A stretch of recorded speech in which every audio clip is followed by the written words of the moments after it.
Welcome to the knee workout, and I just want to talk about it really fast. And whenever we're dealing with any kind of knee pain or discomfort, what we need to know is how our muscles relate to that. And pretty much the basic idea is when our muscles are stronger around our knee, they almost act like how a vice would work or a clamp would work on whatever it's holding in between. So that's kind of what your muscles are doing to your knee. So in a sense, the looser your muscles are, the looser your knee is going to be, and the looser this connection between this bone and this bone, right, they come together to make your knee are, the more pain can be caused, potential for pain can be caused, just because it's looser and things can move around within the joint. We don't really want that. So that's why we're going to do some strength exercises to strengthen up muscles here, here, and here, right? All of those help with specifically strengthening the muscles around your knee.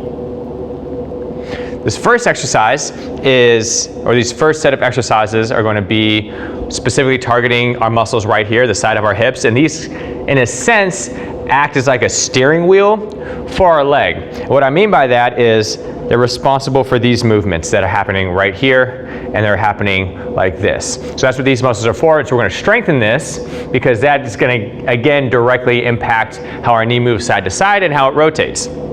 This first one is what we call a hip kick out. And what you do is you get on all fours, just like this, and without moving your hips, right? So my whole body is staying in this position. I'm going to put my left leg up and out into the air and then hold it for 3 seconds and then bring it back down. I'm going to do that 5 times on each leg. So here I go. So I'm actually going to start with my knees a little bit closer, and then this comes up. And that's it. Great. I'm going to reposition my hands a little bit so it's a little bit easier to hold my balance. 3, and then back. Noticing I'm not doing this. I'm just pushing my leg out to the side right here.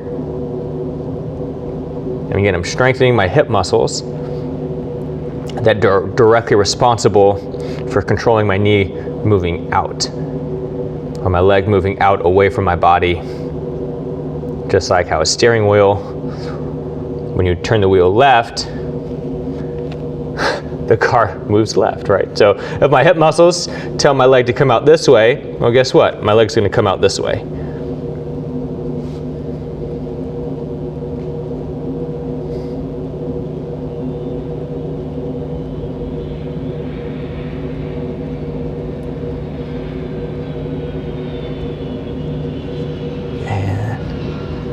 And there's my 5. All right, so that's what we call a hip kick out. And again, it's directly targeting these muscles that act as a steering wheel for our leg. Now moving on over here, this is another one that's going to target the same muscles. So right around here, but this time we're going to do it in a standing position. It is a little bit different than on all fours. Reason being is that we're on our feet, and so we're going to have to hit a little bit of balance on one leg and a little bit of extra core muscles just throughout our body. And here we go. It's also just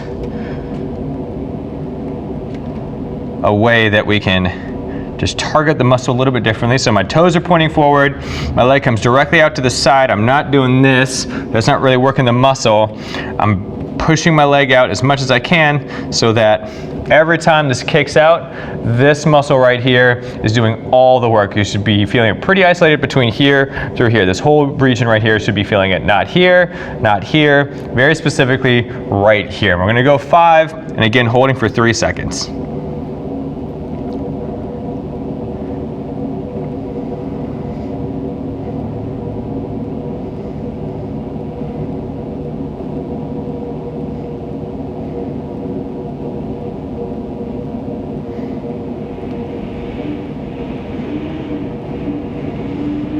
My last one. I should be pretty tired by the end of that. It's a really good exercise for those small hip muscles. And here I go for my right side now. Here we go.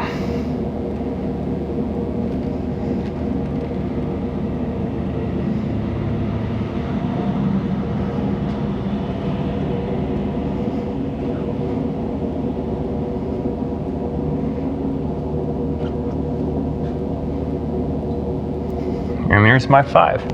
All right, so now really strengthen that, and typically you're gonna wanna go about 3 sets of 5 on each of those, so 5 per leg. And then as you get more and more comfortable with it, you can start to increase the amount of repetitions per leg. So going from 5, then maybe improving to 6, all that you get up to about 10. And that's when you've really started to make improvements with your hip muscles specifically.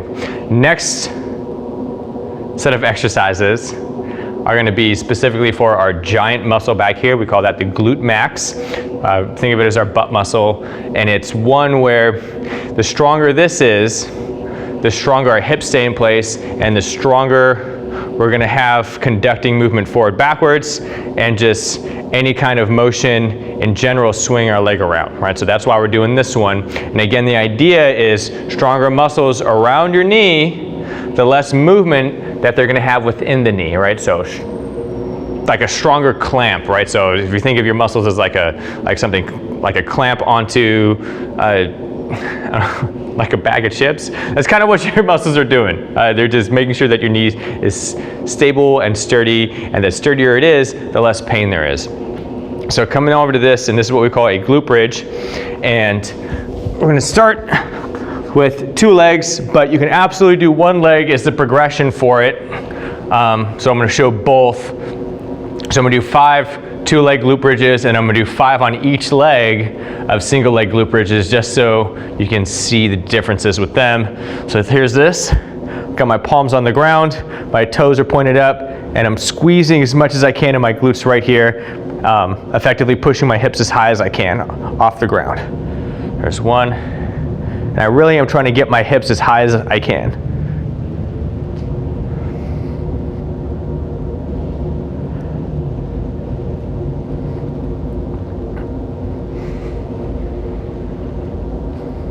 And there's my 5. Now I'm going to show my right leg. So this right here, I'm going to show you this leg, and I'm going to keep my feet in the same position. But what I'm going to do now is take my left leg and hit 90 degrees here, close to 90 degrees at my knee as well. This is good because sometimes if our knee comes all the way back this way, depending on what your knee condition is, it can actually bother the sides of your knee. So just keep it at 90 degrees, just like this, and then press through my right heel, come on up, pause for that second, and guide it back down.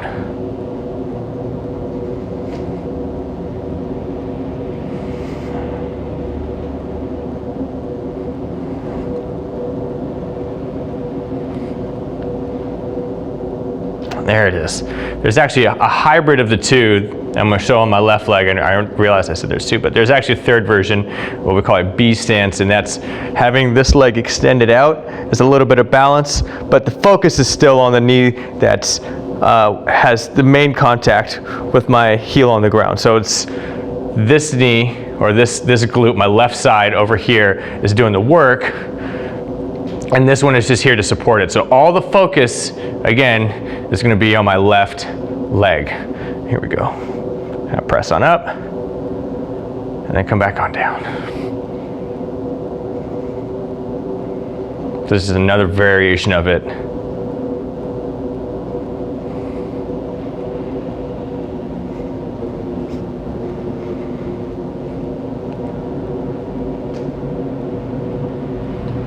And now here's my last one, and my 5, and there we go. So again, in order of challenge or difficulty, this will be the easiest. Feel good with those, getting to 10. Next one is going to be, I'm going to show you this. So again, that's what we call the B stance. And that's going to be second challenging, and the hardest one, the most challenging, is to be in this position. So that's how they work. So do one that's going to be a good challenge, but you're still comfortable of getting to 10 repetitions. Now this last bit is going to be when we put all the muscles together. So what we've done right now is isolated movements in our hips where it's just this bending this way, or it's just bending this way. All right, so those are the 2 basic movements that we've done so far. What we're going to do now is we're going to get 3 joints moving together. So our ankle, our knee, and your hip all moving together as one unit. An exercise that we call the squat. So we actually have 2 exercises that we're going to do specifically for movements that are going to incorporate multiple joints, and that's good because it just helps with a higher level of function for the knee, right? So it's almost like enhancing the communication of your body and how your body works with your knee, right? And the better the communication with your knee, the better it should feel. So what we're going to do is I've got a bench here, and you can use if you have a bench, great. If you have a chair, great. You can use a couch, the side of your bed, depending on how high it is. Just whatever you got to sit on, maybe your chair at your desk, anything that you can think of to use for your butt to go down onto. So with the squat, all right, this is what we're doing first. Our hands stay in the center of our body right here, and I'm actually going to face this way so you can see the side. What I'm going to do is I'm actually going to have my hips come back first, but taps onto my platform that I'm sitting on. I'm going to press through my heels, but also grip with my toes. So I press into the floor with my heels, but grip with my toes. When I do that, that actually forces muscles right here and right here to be a little bit more active. And we want that because, as we mentioned before, stronger your leg muscles, stronger your hip muscles, stronger your glute muscles, more effectively they support your knee. And so here we go, and this is it. So pressing with my heels into the floor, but I'm also gripping with my toes. I'm gonna go to 10.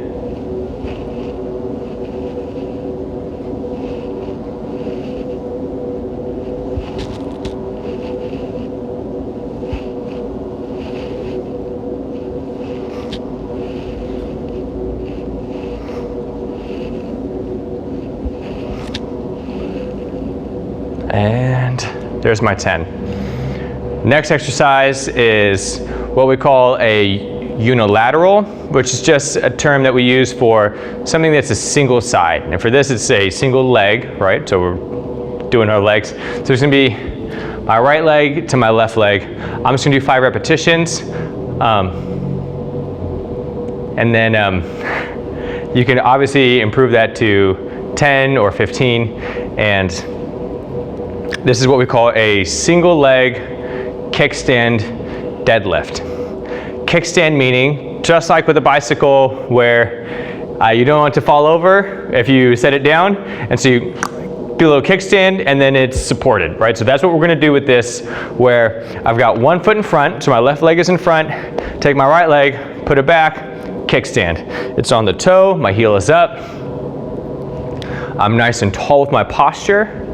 And I'm gonna take my right hand and I'm gonna reach down to just below my left knee. So my hips are gonna come back, very soft little knee, and then tap and come back on up. Right now, I'm very specifically targeting the back of my leg from not just a strength perspective, but also from a stretching perspective. So it's 2 things. One, getting stronger in the back of my leg, which is actually extremely beneficial for supporting your knee, but it's also getting a little bit of extra circulation through the stretch that's happening. I realized I said 5, but I just did 10. I did 10. So let's just do 10. Let's do 10. And now we're here. So I've got 1 foot in front, 1 leg in the back, nice tall posture, and my hips come back. My left hand gets to my right knee, and that's my move.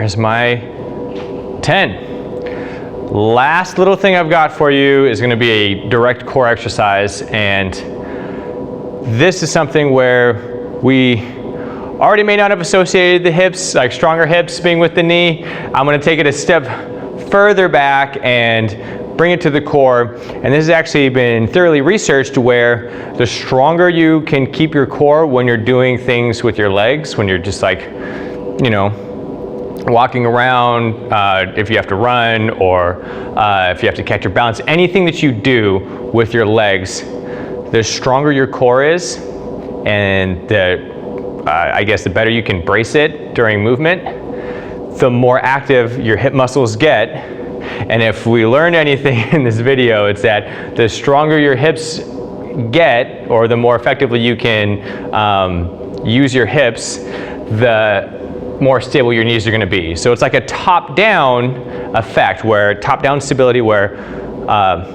sturdy makes this sturdy, makes this sturdy. All right, so it kind of all originates from here going down. So to do that, what we're going to do is actually do, it's a fairly popular exercise. It's called a plank.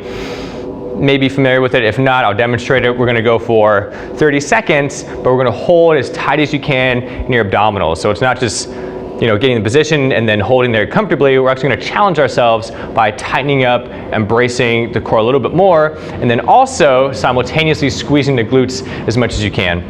So here we go. I'm going to make my 30 seconds. I'm going to start on the side. So I'm going to begin in 2, 1. Here we go.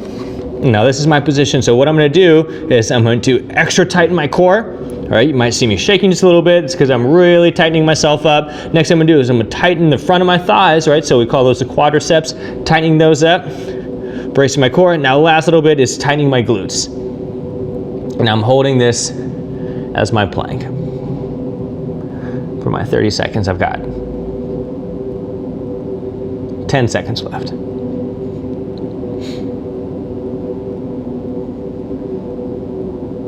And 3, 2, 1, there it is. So there is a routine that you can do that very specifically targets your hips, very specifically targets your leg muscles that surround your knee in a way that strengthen those muscles to support your knee. On top of that, we added in that little bit of a core exercise that again creates top-down stability. So the stronger this is up here, effectively the stronger this can be, which again, the more sturdy this is going to be. So do this a couple times out of the week and potentially see great results.